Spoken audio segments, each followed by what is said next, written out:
안녕하세요. 하이파이 스터디입니다. 생각보다 경제경시 어떻게 준비해야 되는지 문의하는 학생들이 많다 보니까 이렇게 좀 정리해서 실제 최근에 시험 유형은 어떻고 어떤 식으로 공부해야 될지 좀 간략하게 정리해보는 그런 동영상을 하나 만들었습니다. 한 30분 정도 투자하시면 이 경제경시가 어떤 시험이고 앞으로 남은 기간 동안 어떻게 준비해야 되는지 좀 상세하게 설명을 드리겠습니다.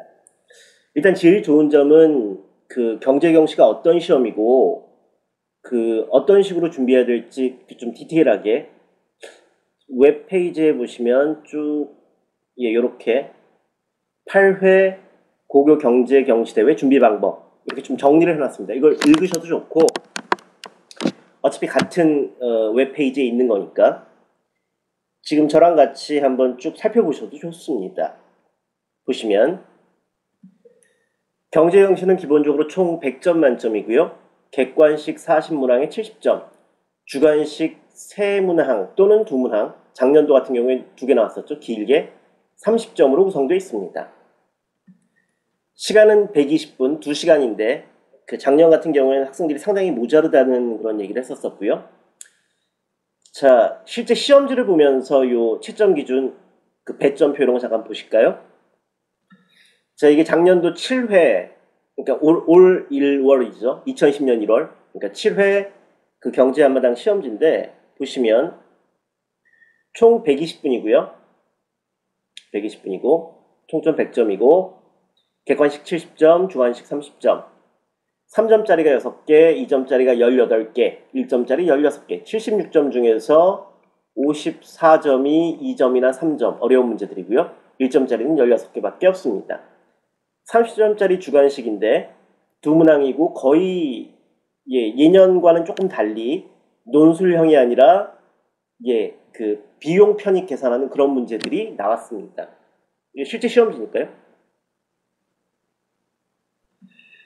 자, 최근 4년 동안 이 경제경시 객관식에서 우선 객관식에서 어떤 부분이 주로 시험에 나왔는지 한번 보시죠. 일반적으로 미시 한 21% 나왔고요. 4년 평균입니다. 배점 기준이고요. 2점짜리, 3점짜리가 있으니까 배점 기준으로. 거시경제가 25% 정도 나왔었고 추리논리라는 영역이 어떤 영역인지 잘 모르시는 분들이 많을 텐데 왜 약간 IQ 테스트 같고 뭔가 비용 편익 계산해서 쭉 빠르게 계산해서 선택하는 그런 문제들입니다. 제가 요거는 시험지 통해서 유형을 한번 보여드릴게요. 그 다음에 금융이론, 선물환이라든지 채권이라든지 6회 시험 때는 조금 더 디테일하게 들어가서 재무제표 같은 것도 나왔었습니다. 자료 해석은 주로 거시에 일부 포함되는 그런 내용인데 도표나 좀 복잡한 표를 주고 그거를 읽고 해석해서 추론할 수 있는 것은 이렇게 그런 문제들이었습니다. 평균은 이런데 최근 트렌드를 잠깐 보시죠. 조금 내려오시면 자, 요게 최근 트렌드입니다. 자, 요게 미시고 요게 거시고 요쪽이 추리논리, 요쪽이 금융이론, 요쪽이 자료해석입니다. 보시면 아시다시피 이제 최근 6회와 7회를 보시죠. 미시는 확실히 좀 적게 나오고 있고 거시는 점점 늘어나고 있습니다. 왜 그럴까요? 요 6회 시험이었던 2009년, 2010년, 실제로는 1월달이니까 2008년, 2009년이겠죠? 이 당시에 서브프라임 모기지론 사태 나면서 금융위기 이런 얘기 나왔었죠. 그러다 보니까 거시가 좀 많이 늘어났습니다. 또 이 추리논리라는 영역이 상당히 늘어났습니다. 특히 7회 때 작년도 그러니까 올 1월달 통상 20%, 25%, 30% 조금 못 미치던 것들이 34%로 확 늘어났습니다. 그 이유는 6회 같은 경우에는 금융이론 쪽이 좀 많이 나왔었고 근데 아무래도 출제 범위에 대한 논란들이 있었거든요. 그러다 보니까 금융이론을 조금 줄이면서 출제 범위 논란이 별로 일어나지 않는 하지만 어떤 시험 치는 사람들을 시간으로 압박하고 뭔가 논리적인 사고를 측정할 수 있는 추리 논리를 확 하고 늘렸습니다. 그래서 아마 올해도 이렇게 되지 않을까 이렇게 생각하고 있습니다. 자, 고배점은 조금 더 심각한데 2점, 3점 내려가서 보시면 2점이나 3점은 이 4년 평균을 보더라도 추리 논리가 36%나 됩니다. 금융이론은 더 늘어나고요. 오히려 미시경제, 거시경제, 소위 말하는 그 수능 경제로 대체할 수 있는 영역들은 더 줄어듭니다. 고배점도 마찬가지로 최근에 트렌드를 잠깐 보시죠. 트렌드를 보시면 자, 7회 때 2점이나 3점, 총 객관식 70점 중에서 54점을 차지하는 2점, 3점이 거의 40%가 추리 논리에서 나왔습니다. 이거 따로 공부하셔야 되겠죠? 그죠? 그러니까 입상하려면. 그래서 자, 이런 트렌드를 기준으로 해서 실질적으로 앞으로 이제 2011년 1월, 내년 1월 달에 이제 다시 제 8회 시험이 열리는데 그 시험을 어떻게 준비해야 될지 좀 대책을 한번 같이 보시죠. 이렇게 공부하면 좀 입상 가능성이 훨씬 높아질 것 같아요. 자, 일단 그 기본적인 미시경제와 거시경제 이 부분은 오히려 미시경제는 좀 쉬운 편입니다. 미시경제는 그 고등학교 수준의 경제학 교재로 어느 정도 커버가 가능하고요. 수능 수준에. 하지만 거시는 그거보다는 조금 더 깊이 들어갑니다. 특히 배점이 높은 것들. 예를 한번 보시죠. 지금 여기는 제 7회 시험에서 지금 26번이고 3점짜리인데 이게 전형적인 거시 문제거든요. 거시에서도 국제경제 문제고 그 중에서도 관세에 따라서 그 소비자 잉여, 생산자 잉여, 누가 유리하고 누가 불리한지 그런 내용입니다. 타리프 관련된 그런 내용들.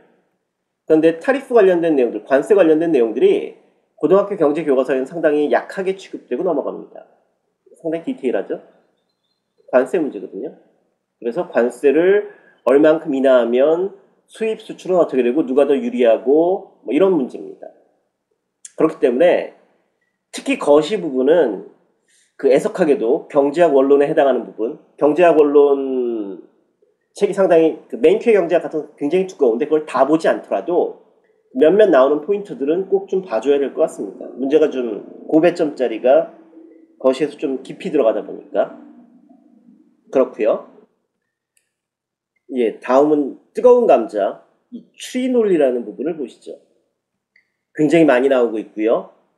그 논리 사고력 문제고 경제학 어떤 지식을 묻는 문제라기보다는 논리 사고력 플러스 계산 능력, 이런 걸 묻는 문제입니다. 그래서 그 많은 학생들이 상당히 추리 논리 문제 관련해서 당황하고 있고 IQ 테스트가 아니냐라고 생각하는 학생들이 상당히 많은데 실은 그렇지 않습니다. 조금만 연습하면 그 풀어나가는 과정이라는 게 있고 그 스킬이라는 게 있기 때문에 경우의 수를 세워서 뭐 이런 경우 이때 비용 편익은 얼마 플러스 얼마 마이너스 얼마 이거 제끼고 이거 두 개 비교해서 얘가 더 낫네 요렇게 선택하는 겁니다. 그런데 처음 보면은 너무 당황스럽거든요. 다만 이 추리 논리는 그 수학을 잘하는 학생들 같은 경우는 조금 더 빨리 접근하고요. 하지만 어떤 그 영역이라는 게 딱 있거든요. 그러니까 일정 부분 트레이닝을 하면 확실히 향상될 수 있습니다. 예를 한번 보시죠. 30번 이 추리 논리의 어떤 하나의 예인데 내용을 보시면 어떤 중고차 시장이 있고 아싸형, 아뿔싸형 이름도 참 잘 지었어요. 그리고 아싸형 판매자는 200원 받아야지 팔 거고 얘는 100원 받아야 팔 거고 그 다음에 아싸형은 좀 좋은 거니까 구매자는 250원 낼 의사가 있고 아뿔싸형은 150원 낼 의사가 있다고 합니다. 그런데 판매자는 정보 다 알고 있고 구매자는 차 사기 전에는 정보 알 수 없고 그때 구매자의 최대 지불 의사 금액은 요거. 그러고 나서 요런 지문들이 맞는지 틀리는지 이렇게 판단하는 건데 이걸 그냥 머릿속으로 생각하면 상당히 헷갈리거든요. 그러지 말고 그냥 경우의 수 나눠서 쭉쭉 푸는 거예요. 판매자가 200원 받아야지 팔아요. 뭐 아싸. 그런데 이 구매자의 경우에 지불 이사 금액이 이거래요. 그러면 판매자, 구매자 거래가 이루어지려면 구매자도 200원은 줘야지 이 둘이 거래가 될 거 아니에요. 그러면 어떻게 하면 얘가 200원이 되는지 보자고요. 두 개 딱 더해보면 400원이죠. 그럼 이게 50%면 딱 200원 나올 거 아니에요. 근데 앞에 있는 게 250원이 더 금액이 크니까 50%보다 더 크다면 그러면 아싸형은 거래가 이루어지겠네요. 이런 식입니다. 이렇게 해서 숫자 넣어보고 아닌 거 뚝뚝뚝 제끼면 됩니다. 대신에 이 최대 지불 의사라는 이 공식을 기준으로 다시 보시죠. 이번에 앞불사형을 보자고요. 앞불사. 이거 판매자는 100원만 받아도 되죠. 그리고 똑같이 50%를 적용시키면, 그러니까 구매할 확률이 50%면 어차피 구매자가 200원만큼 돈을 내려고 그러는데 이게 거래가 안 될 이유가 없잖아요. 그쵸? 한 40% 정도 돼도 충분히 거래가 되겠네요. 왜냐하면 40%만 집어넣어도 일단 여기서 100원 나오잖아요. 플러스 알파. 더 이상 계산 안 하더라도. 그러니까 앞불사는 아주 구매할 확률이 아주 낮지 않은 이상 웬만하면 거래가 되겠구나. 이런 식으로 판단하고 문제를 읽어가면서 제끼고 맞추는 겁니다. 이런 게 추리 논리 문제의 전형적인 유형입니다. 실은 한글을 읽어서 어떤 뜻인지 알 수 있고 간단히 더하기 빼기를 빨리 하면 되는 그런 문제죠. 하지만 조금 더 복잡한 형태도 있기 때문에 충분한 연습이 필요합니다. 이게 추리 논리 형태고요. 넘어가시죠. 그 다음이 자꾸만 논란이 되는 이 금융이론 관련된 문제인데 실은 경제경시 내시는 분들이 뭔가 시사적인 주제, 경제 현상 이런 것들을 물어본다고 하면서 최근에 모든 신문들이 다 금융 관련해서 떠들다 보니까 이제 금융이론이 나올 수밖에 없게 된 것 같습니다. 6회 때 특히나 많이 나왔고요. 7회에서도 높은 배점의 문제들이 몇 개씩 나왔습니다. 같이 보시죠. 어떤 게 나왔는지. 대표적인 예로. 자, 23번은 다 7회 시험입니다. 올 1월 달에 봤던 거. 23번은 제가 미시경제로 분류한 그런 문제이긴 한데 2점짜리고 그럼에도 불구하고 미소금융 제도라든지 이 보기에서 일단 금융 이론 쪽을 좀 봐야 되는 이유가 뭐냐면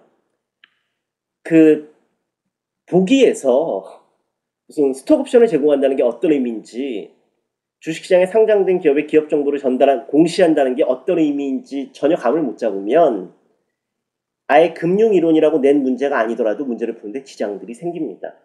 요거는 그냥 약과고요. 실제 좀 어려운 문제를 보시죠.